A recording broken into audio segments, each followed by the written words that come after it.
Students, चलिए आज बात करते हैं आवेशों के मूल गुण की। फंडामेंटल प्रॉपर्टीज ऑफ चार्जेस, अर्थात आवेशों के क्या क्या मूल गुण हैं। तो सबसे पहले अगर हम बात करें आवेशों का, जो सबसे पहला मूल गुण है वो है आकर्षण तथा प्रतिकर्षण, अट्रैक्शन और रिपल्सन।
जैसे कि हम सभी जानते हैं कि समान प्रकृति के आवेश एक दूसरे को प्रतिकर्षित करते हैं तथा विपरीत प्रकृति के आवेश एक दूसरे को आकर्षित करते हैं। चार्जेस ऑफ सेम नेचर और we can say like charges repel each other while the opposite charges or unlike charges attract each other.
आवेशों का जो सबसे पहला गुण है वो है आकर्षण तथा प्रतिकर्षण, अट्रैक्शन तथा repulsion. Charges of same nature means like charges repel each other while opposite means unlike charges attract each other. जब हम एक ग्लास रॉड को सिल्क से रगड़ते हैं तो ग्लास रॉड को सिल्क से रगड़ने पर पता चलता है कि ग्लास रॉड धनावेशित हो जाती है तथा सिल्क पर ऋणावेश उत्पन्न हो जाता है। आखिर ग्लास रॉड जो कांच की छड़ है उस पर धनावेश कैसे उत्पन्न होता है और सिल्क पर ऋणावेश क्यों उत्पन्न होता है? इसका कारण यह है कि जब ग्लास रॉड को, कांच की छड़ को सिल्क से रगड़ा जाता है तो घर्षण के कारण ग्लास की रॉड से कुछ इलेक्ट्रॉनों का स्थानांतरण सिल्क में हो जाता है, अर्थात ग्लास रॉड में डिफिशियंसी ऑफ इलेक्ट्रॉन होने के कारण, इलेक्ट्रॉनों की कमी होने के कारण ग्लास रॉड धनावेशित हो जाती है, तथा सिल्क में इलेक्ट्रॉनों की अधिकता होने के कारण, एक्सेस ऑफ इलेक्ट्रॉन होने के कारण इस पर ऋणावेश उत्पन्न हो जाता है। अब यदि हम दो ग्लास की छड़ों को, अर्थात दो कांच की छड़ों को सिल्क से रगड़ते हैं, तथा सिल्क से रगड़ने के पश्चात यदि हम कांच की इन दो छड़ों को एक दूसरे के निकट लाते हैं, तो कांच की ये छड़ें एक दूसरे को प्रतिकर्षित करती हैं। इसी प्रकार यदि हम एबोनॉइड की दो छड़ों को बिल्ली की खाल से रगड़ते हैं, तो एबोनॉइड की छड़ को बिल्ली की खाल से रगड़ने पर एबोनॉइड की छड़ों पर ऋणावेश उत्पन्न हो जाता है। अब यदि हम जब एबोनॉइड की इन छड़ों को एक दूसरे के निकट लाते हैं, तो ये भी एक दूसरे को प्रतिकर्षित करती हैं। तो हमने देखा कि कांच की छड़ को सिल्क से रगड़ने पर कांच की छड़ पर धनावेश उत्पन्न होता है। इसी प्रकार एबोनॉइड की छड़ को बिल्ली की खाल से रगड़ने पर एबोनॉइड की छड़ पर ऋणावेश उत्पन्न होता है।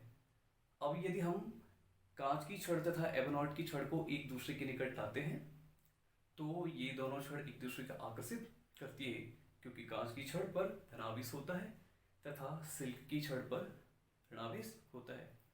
तो इस प्रकार समान प्रकृति के आवेश एक दूसरे को प्रतिकर्षित करते हैं तथा विपरीत प्रकृति के आवेश एक दूसरे को आकर्षित करते हैं। तो ये आवेशों का पहला गुण था। अब हम बात करते हैं आवेशों के दूसरे गुण। आवेशों का जो दूसरा महत्वपूर्ण गुण है, आवेशों की योज्यता।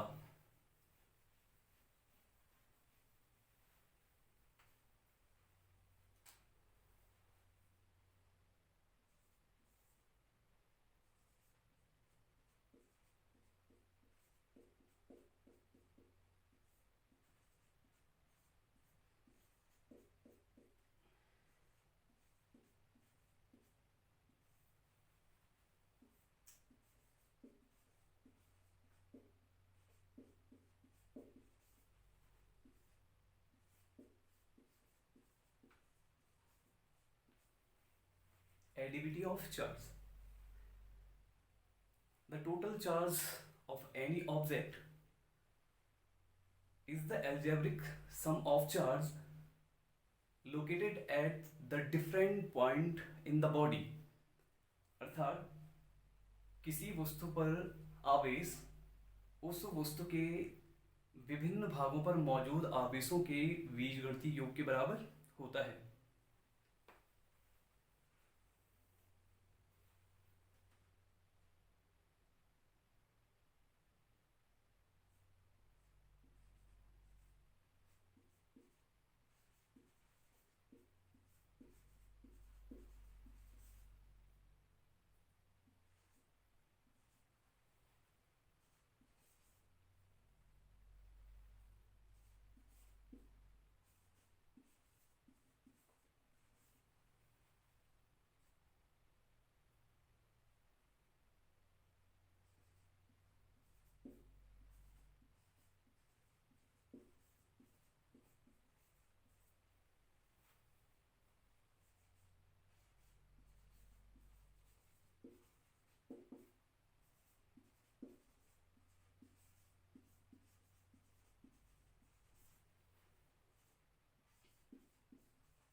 किसी वस्तु पर कुल आवेश उस वस्तु के विभिन्न भागों पर मौजूद आवेशों के बीजगणितीय योग के बराबर होता है। The total charge of a body is always the algebraic sum of the charge located at different points in the body.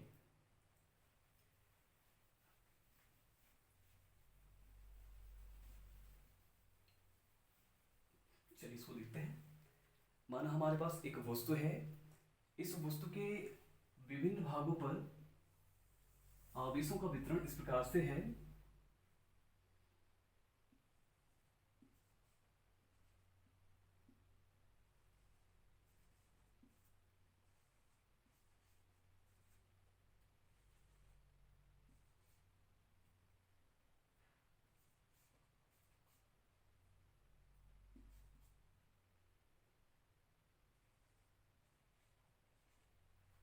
जैसे कि आप चित्र में देख सकते हैं, हमारे पास एक वस्तु है और इस वस्तु के विभिन्न भागों पर आवेशों का वितरण इस प्रकार है: Q1, Q2, Q3, Q4 और Qn। अगर हम बात करें कि इस वस्तु पर कुल कितना आवेश होगा, तो इस वस्तु का कुल आवेश इन आवेशों के योग के बराबर होगा।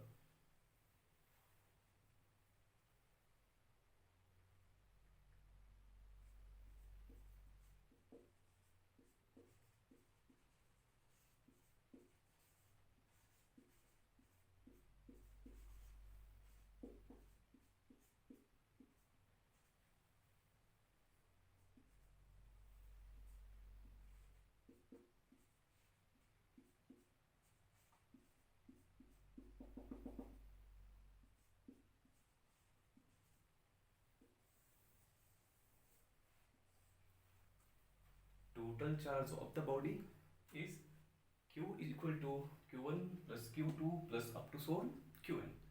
तो ये था आवेशों का दूसरा गुण, एडिविटी ऑफ चार्जेस, आवेशों की योज्यता। चलिए अब बढ़ते हैं अगले गुण की ओर। आवेशों का जो तीसरा और महत्वपूर्ण गुण है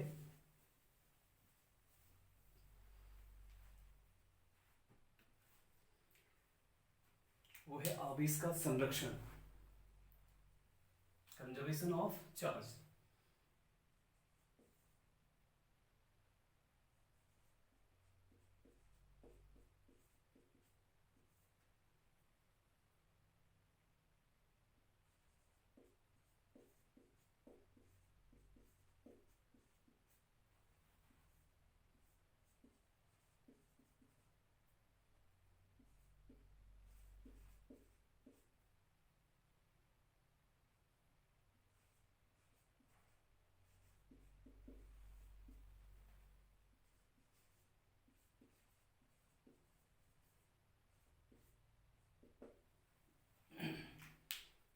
आवेश संरक्षण का अर्थ है आवेश को ना ही उत्पन्न किया जा सकता और ना ही नष्ट किया जा सकता है, बल्कि आवेश को एक वस्तु से दूसरी वस्तु में स्थानांतरित किया जा सकता है। Charge can neither be created और not destroyed, it can only transfer from one object to another object. एक उदाहरण लेते हैं। जब हम कांच की छड़ को ऊन से रगड़ते हैं या जब हम कांच की छड़ को सिल्क से रगड़ते हैं, तो कांच की छड़ को सिल्क से रगड़ने पर कांच की छड़ धनावेशित हो जाती है तथा सिल्क ऋणावेशित हो जाता है। यह किस प्रकार संभव है? कांच की छड़ पर धनावेश का उत्पन्न होना तथा सिल्क पर ऋणावेश उत्पन्न होना। जब हम कांच की छड़ को सिल्क से रगड़ते हैं तो कांच की छड़ से कुछ इलेक्ट्रॉन सिल्क में चले जाते हैं। कांच पर इलेक्ट्रॉनों की कमी होती है तथा सिल्क पर इलेक्ट्रॉनों की अधिकता हो जाती है। इस प्रकार कांच तथा सिल्क पर कुल आवेश अब भी शून्य होता है। तो यह था आवेश संरक्षण का गुण। चलिए बढ़ते हैं आवेशों के अगले गुण की ओर। आवेशों का जो सबसे महत्वपूर्ण गुण है परीक्षा की दृष्टि से भी, तो यह है आवेश का क्वांटीकरण, quantization of charge.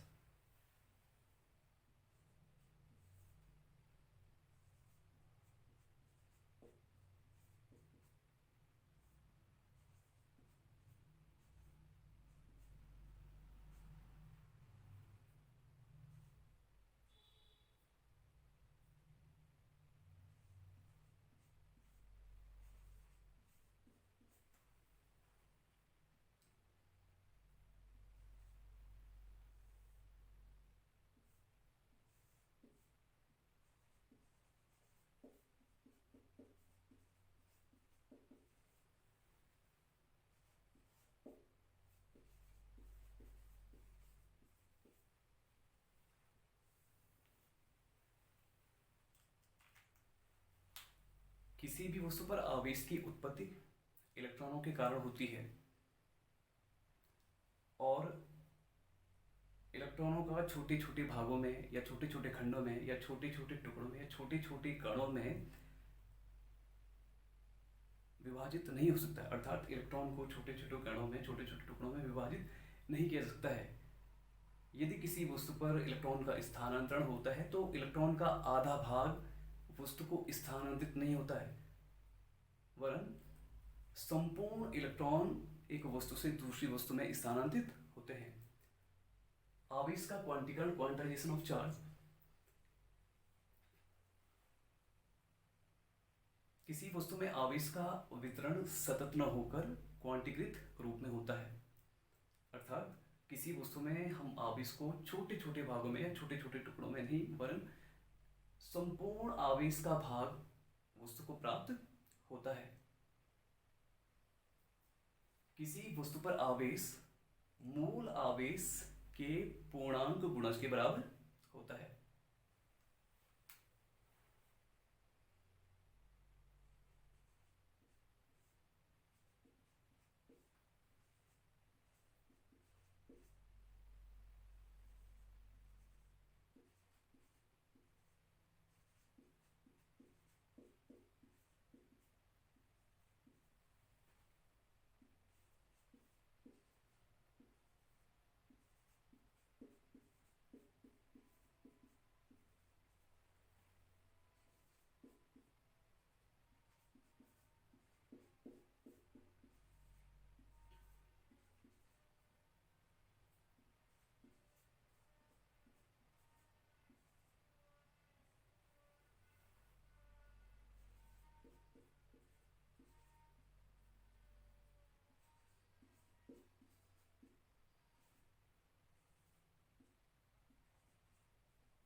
The total charge on any object is always integral multiple of elementary charge.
The total charge on any object is always integral multiple of elementary charge. अर्थात किसी वस्तु पर आवेश मूल आवेश के पूर्णांक गुणज के बराबर होता है। अगर हम इसको गणितीय रूप में देखें तो यह इस प्रकार होगा।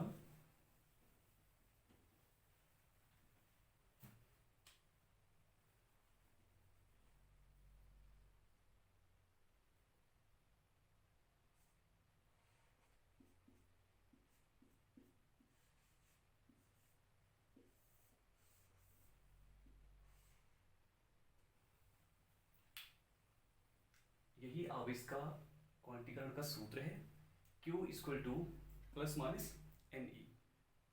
इस सूत्र से आप देख सकते हैं और आप इसको परिभाषित कर सकते हैं कि अर्थात किसी वस्तु पर आवेश मूल आवेश का पूर्णांक गुणज होता है।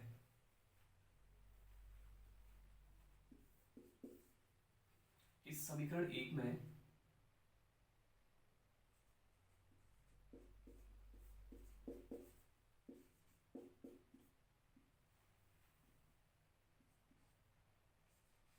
Q आवेश चार्ज को इंडिकेट करता है,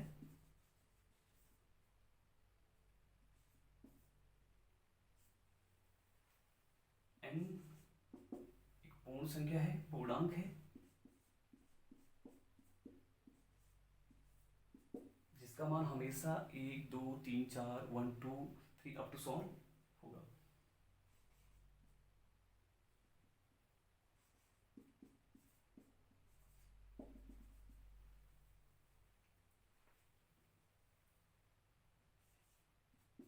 आप इस समीकरण में देख सकते हैं E फंडामेंटल चार्ज है या एलिमेंट्री चार्ज है, जिसको मूल आवेश कहते हैं। मूल आवेश फंडामेंटली चार्ज और elementary charge is the modulus of charge on electron. Modulus of charge on electron is known as elementary charge.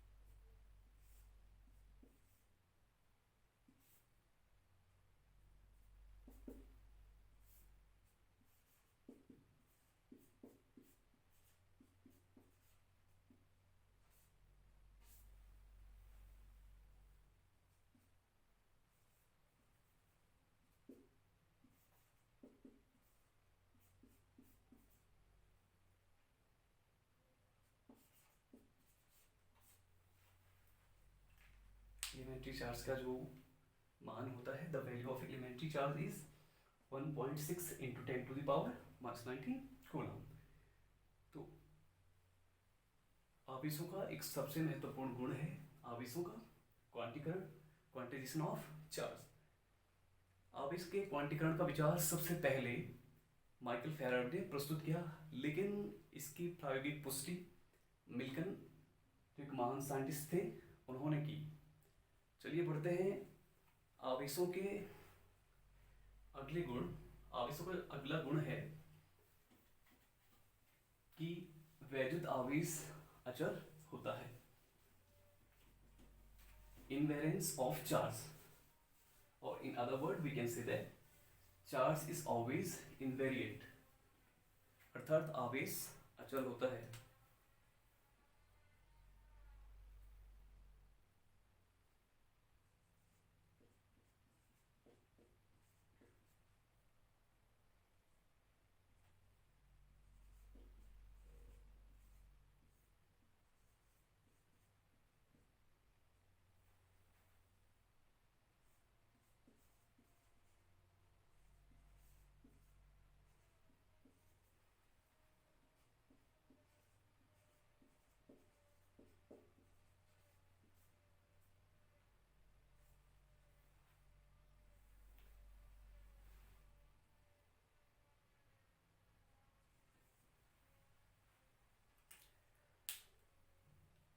आवेश हमेशा अचर होता है, अर्थात आवेश पर स्पीड का, चाल का कोई प्रभाव नहीं पड़ता है। जैसे यदि एक इलेक्ट्रॉन एसोलेट है और इस इलेक्ट्रॉन की स्पीड बढ़ती है, अर्थात चाल के बढ़ने या घटने से आवेश पर कोई प्रभाव नहीं पड़ता है। Charge is independent of speed. The value of charge does not change with the increase in speed. चाल के बढ़ने या घटने से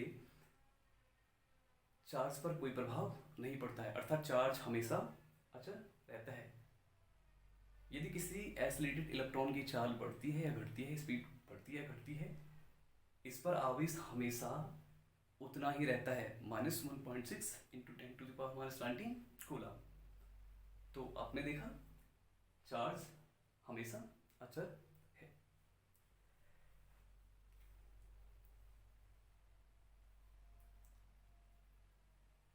चार्ज अचल है, चार्ज पर स्पीड का, चाल का कोई प्रभाव नहीं पड़ता है, लेकिन द्रव्यमान पर चाल का प्रभाव पड़ता है। Mass is depending on the speed. The value of mass also increases with the increase in speed. चाल के बढ़ने पर किसी वस्तु का द्रव्यमान भी बढ़ता है।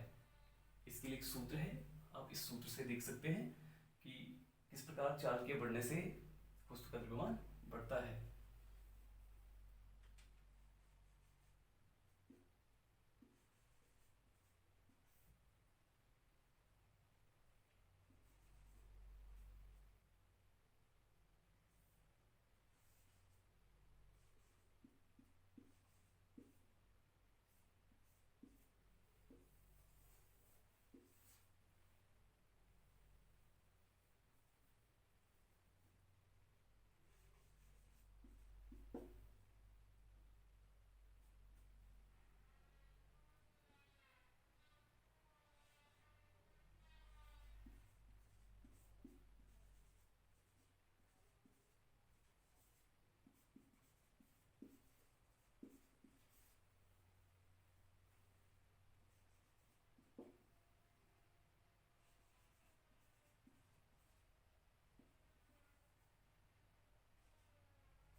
तो हमने आपको बताया कि आवेश पर चाल का कोई प्रभाव नहीं पड़ता है, जबकि द्रव्यमान पर चाल का प्रभाव पड़ता है।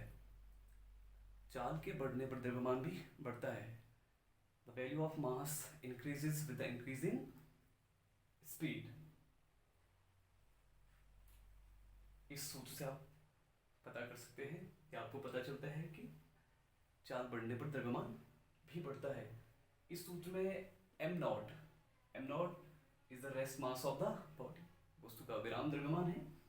M mass of the body moving with velocity v। C speed of light, C प्रकाश की चाल है जिसका मान 3 इंटू 10⁸ मीटर प्रति पर सेकेंड है। v speed of the body. चलिए बढ़ते हैं वस्तु के अगले गुण की ओर। आवेश हमेशा द्रव्यमान से संबद्ध होता है।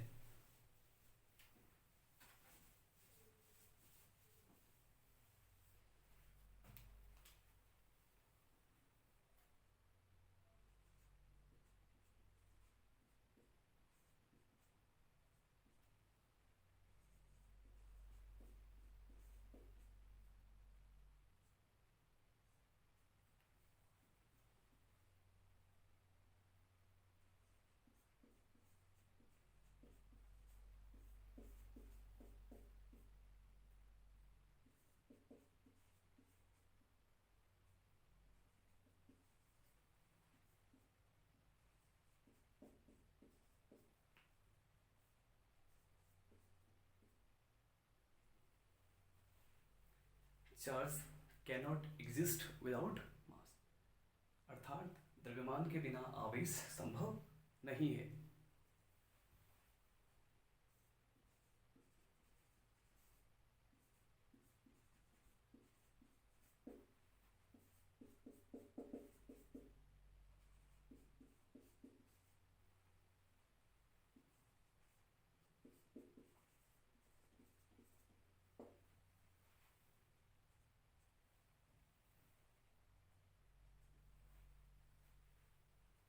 But mass can exist without charge, आवेश बिना द्रव्यमान के संभव नहीं है, अर्थात आवेश हमेशा द्रव्यमान से संबद्ध होता है, लेकिन द्रव्यमान के साथ मास संबद्ध हो यह आवश्यक नहीं है।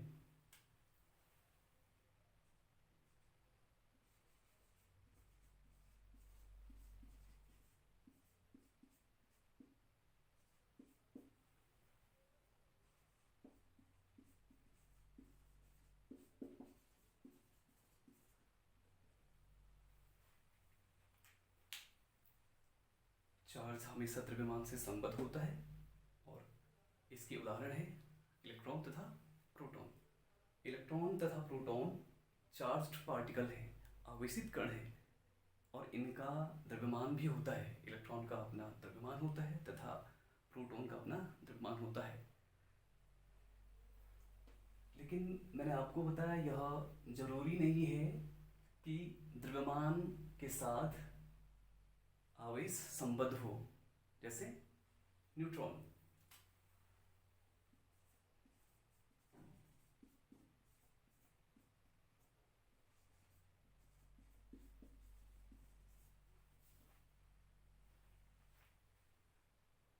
न्यूट्रॉन एक अनावेशित कण है, अर्थात न्यूट्रॉन पर आवेश शून्य होता है, लेकिन न्यूट्रॉन का द्रव्यमान शून्य नहीं होता है। न्यूट्रॉन का द्रव्यमान है 1.67 इंटू 10⁻⁻27 किलोग्राम, अर्थात न्यूट्रॉन का द्रव्यमान तो होता है लेकिन न्यूट्रॉन पर आवेश नहीं होता है। तो प्यारे बच्चों, आज हमने बात की आवेशों के मूल गुणों की। तो तब तक के लिए धन्यवाद, मिलते हैं नेक्स्ट वीडियो में।